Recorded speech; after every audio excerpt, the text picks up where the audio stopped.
అందరికీ నమస్కారం. Welcome to వేద డివోషనల్. ఎన్నో ఆధ్యాత్మిక ప్రశ్నలకు సమాధానం చెప్పడానికి ఇప్పుడు మనతో పాటు ఆధ్యాత్మిక గురువులు జ్యోతిష్య పండితులు కిరణ్ శర్మ గురుగారు మనతో పాటు ఉన్నారు. వారితో మాట్లాడదాం. నమస్కారం గురుగారు. అఖండ ఐశ్వర్యమస్తమ్మ.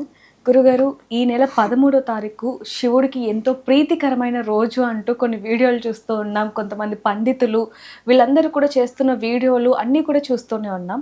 అసలు 13వ తారీఖు అసలు ఏముంది గురుగారు? 13వ తారీఖు ఏమీ లేదు, సోమవారం తప్ప ఇంకేమీ లేదు ఆ రోజు. అంత మించి ఇంకోటి అసలు ఆ రోజు ప్రత్యేకత ఏమీ లేదు. చతుర్దశి కూడా నాకు తెలిసి 13వ తారీఖు రాత్రి చతుర్దశి వస్తుంది, అమావాస్య 15వ తారీఖు వస్తుంది. మరి చతుర్దశి సంధికాలం అనేది కూడా ఎక్కడ లేదు. చతుర్దశికి అసలు సంధికాలంగా అమావాస్యకి లేనే లేదు. అంటే ఎందుకు ఇటువంటి లేనిపోనివి క్రియేట్ చేసి జనాలని మభ్యపెట్టి, సరే పూజ చేసుకోవడం మంచిదే, సోమవారం శివుణ్ణి పూజించడం చాలా మంచిది, రుద్రుణ్ణి ప్రతినిత్యం పూజిస్తే మంచిదే. ఐశ్వర్యం ఈశ్వరేచ్ఛ తప్పకుండా మంచిదే. ఎవరికైనా సరే మంచి శివుణ్ణి పూజన వల్ల ఐశ్వర్యం ఉంటుంది, ధనం ఉంటుంది, ఆరోగ్యం ఉంటుంది, ఒక భక్తి విశ్వాసం వల్ల కార్యసిద్ధి ఉంటుంది.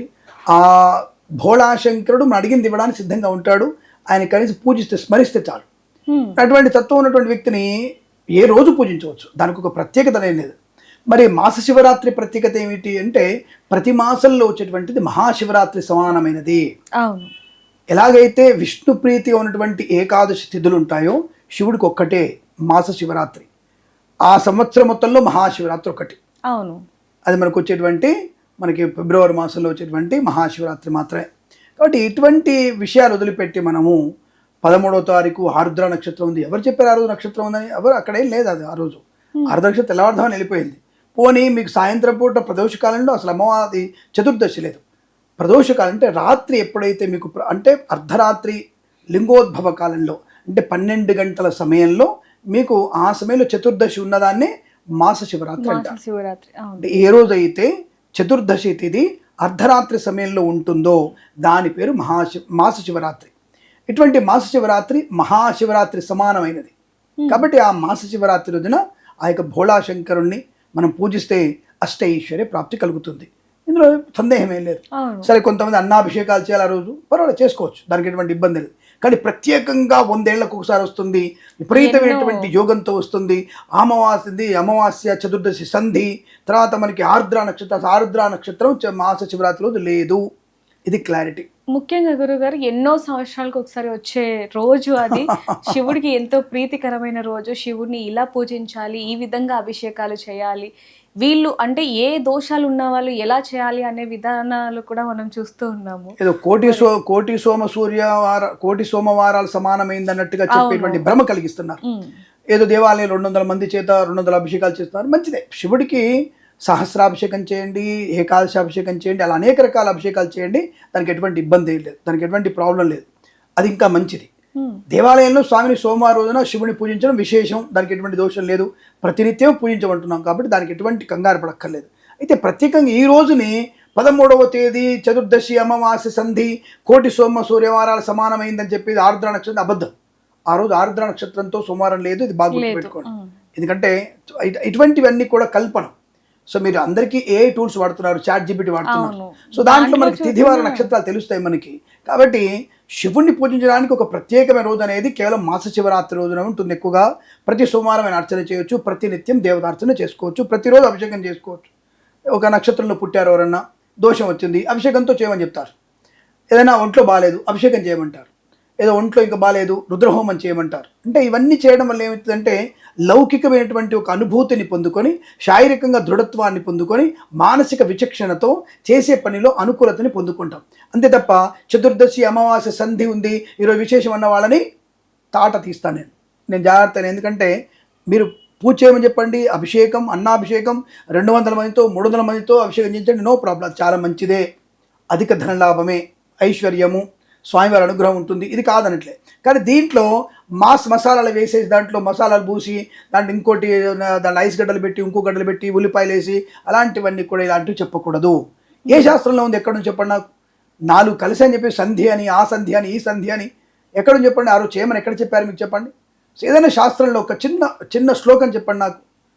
ఎవరైతే పండితులు ఇవన్నీ కూడా విశేషం అని చెప్తున్నారో అన్నీ ఒకసారి చెప్పండి. సో నేను ఇది కరెక్ట్ ఒప్పుకోను. ఇప్పటికే మనల్ని ఇబ్బంది పడుతూ మనల్ని అభాస పాలు చేస్తూ అనేకమైనటువంటి ఇతర దుర్మార్గులు ముష్కరులు ఇతర మతాల వాళ్ళు మనం దూషిస్తున్నప్పుడు ఇంకా కొత్త కొత్త అనవసరంగా లేనివి క్రియేట్ చేసి నాశనాన్ని చేసుకోవద్దు మనం. కాబట్టి ఉంది, అభిషేకం చేయమని చెప్పు, ఉత్తమం. సోమవారం అభిషేకం విశేషం, చాలా మంచిది. అన్నాభిషేకం అత్యుత్తమ శుభయోగాన్ని కలిగిస్తుంది. అలా అన్నాభిషేకం చేసి 10 మందికి అన్నదానం చేస్తే, అన్న సంతర్పణ చేస్తే స్వామి సంతుష్టుడవుతాడు. ఇది మంచిదే. ఆ రోజు అభిషేకం చేయి, ఆ రోజు అన్నాభిషేకం చేయి, దానికి ఎటువంటి ఇబ్బంది లేదు. కానీ ఆ రోజు ప్రాముఖ్యత ఉంది లేనిది క్రియేట్ చేసి 4 ఉన్నాయి కొన్ని వందల సంవత్సరాల తర్వాత వస్తుంది అన్నటువంటి అభూత కల్పన చేసి మీరు చేసేటువంటి ఒక ప్రోపగండా, ఈ యొక్క ప్రచారం అనేది కేవలం మీ యొక్క ఆర్థికమైనటువంటి అభివృద్ధి కోసం చేస్తున్న ప్రచారమే తప్ప నిజమైనటువంటి దైవత్వం కోసం చేస్తున్న ప్రచారం కాదు. వెంటనే మీరు బుక్ చేసుకోండి, లెక్కలు కట్టండి, అంత కట్టండి, నేను అడుగు, నో ప్రాబ్లం, నేను అడుగుతాను. నేను హోమం చేస్తున్నాను, ఓ 10,000 అవుతుంది కట్టమని నేను అడుగుతాను. డైరెక్ట్గా అడుగు. ఈరోజు అభిషేకం చేస్తున్నాం, అన్నాభిషేకం చేస్తున్నాం, 10,000 అవుతుంది, అడుగు. మీ క్షేమం కోరి చేస్తాం, అడుగు, తీసుకుందాం, నో ప్రాబ్లం. దాన్ని స్వామికి వినియోగించి 10 మందికి పెడదాం, దానికి దోషం లేదంటానే. కాబట్టి లేనివి క్రియేట్ చేయొద్దు. కాబట్టి మీకు 13వ తేదీన అటువంటి చతుర్దశులు, అమావాస్యల సంధులు, అటువంటివి కోటి సోమవారాలు లాంటి ఫలితాలు అనేవి ఏమి లేవు. ఉంటే పంచాంగాల ముందే చెప్తామమ్మా. పంచాంగంలో అనేకమైన పంచాంగాలు స్పష్టంగా చెప్పబడుతుంది. కాబట్టి లేనివి నమ్మకండి. అభిషేకాలు చేసుకోవాలని ఉందా, అద్భుతంగా 100 అభిషేకాలు చేయండి, సహస్ర ఘటాభిషేకాలు చేయండి, నో ప్రాబ్లం. అంతే తప్ప మళ్ళీ ఇంకొకళ్ళతో మాట పడేటువంటి స్థాయికి దిగదారకండి. ఆ రోజు ప్రత్యేకత అనేది ఏమీ లేదు, నిరంతరం అభిషేకాలు. శివుడిని ఎలా అయితే ప్రార్థించాలో అభిషేకాలతో అలా చేసుకోవచ్చు. కానీ నిజంగా గురుగారు ఈ వీడియో చాలా మందికి ఉపయోగపడుతుంది అనొచ్చు. ఎందుకంటే యూట్యూబ్ లో, ఇన్స్టాలో 13వ తారీఖు మహాశివుడికి ఎంతో ప్రీతికరమైన రోజు, ఈ విధంగా చేయండి అని ఎన్నో వందల రీల్స్ వస్తూ ఉన్నాయి.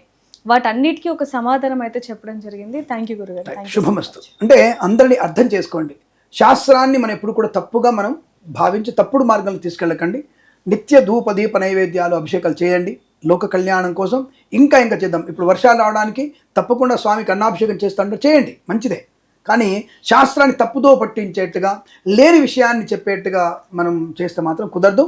నాలాంటి వాడితో మీరు అనవసరంగా తిట్లు తినాల్సి వస్తుంది. దయచేసి ఎక్కడ ఉందా సూత్రాన్ని వెంటనే పెట్టండి. నా పేరు కిరణ్ శర్మ, మన వేద ఛానల్ వారికి వెంటనే పెట్టండి. ఈ సూత్రంలో ఉంది కాబట్టి చేస్తాను చెప్పండి, నేను ఒప్పుకుంటాను. సంధి అని, అదని, ఇదని, ఆరుద్ర నక్షత్రం అని, సోమవారం అనేది ఎక్కడ లేదు. ఆ రోజు కలిసి లేవు.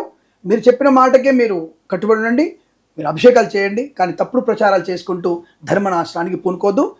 లోక కళ్యాణం కోసం అభిషేకం చేయండి, అన్నాభిషేకం, ఘటాభిషేకం, శతసాధు చేయండి, వద్దనట్లేదు. తప్పుడు మార్గంలో వెళ్ళకండి, తప్పుడు ప్రచారంలో వెళ్ళకండి. మీరందరూ శుభం కలగాలని, మీరు చేయబోతున్న కార్యక్రమం సుసంపన్నం అవ్వాలని, తొందరలో మనకి వరుణదేవుడు అనుగ్రహం కలిగి 2 తెలుగు రాష్ట్రాలు, మన భారతదేశం మొత్తం కూడా బ్రహ్మాండ వర్షాలు పడాలని మనస్ఫూర్తి కోరుకుంటూ, లో కళ్యాణమస్తు. ప్రేమతో మీ కిరణ్ శర్మ. థ్యాంక్ యూ గురుగారు.